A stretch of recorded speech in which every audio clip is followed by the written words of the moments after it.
আল লতিফ। আল লতিফ এটাও আল্লাহ তাআলার গুণবাচক বা সিফতি নামের মধ্যে হতে একটা নাম। লতিফ, লতিফ অর্থ সহনশীল, রহম করা, অনুগ্রহ করা, দয়া করা, কারো প্রতি সদয় হওয়া।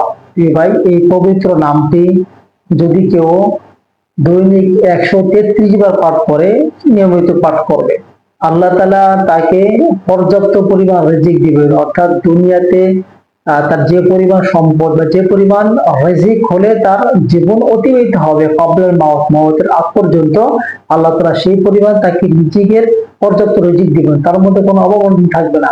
শুধু সেটা নয়, আরো বলা হয়েছে যে এই আমল করার কারণে ওই ব্যক্তির তার যাবতীয় কাজকর্ম, তার দৈনন্দিন যে মানে কুল্লা ইয়াউম কুল্লু নাহার, অর্থাৎ যে কন্টিনিউ যে কাজগুলো সে করে সেগুলো আল্লাহ তাআলা স্বাচ্ছন্দ্যে খুব ভালোভাবে সম্পাদন করবে, তার ভিতরে কোনো ব্যাঘাত ঘটবে না, এমনটাই কিতাবে উল্লেখ করা হয়।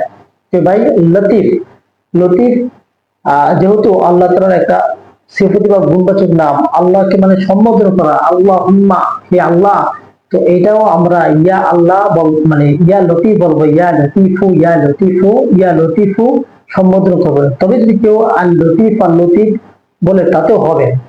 133 বার বেজোড় সংখ্যায় বলার কারণ ভাই আমরা জানি যে আল্লাহ তাআলা এক, দ্বিতীয় কোনো নেই, এবং শেষ নবী আখির নবী এক, হযরত মুহাম্মদ সাল্লাল্লাহু আলাইহি সাল্লাম, এবং আসমান 7টা, 7 আসমান 7 জমিন।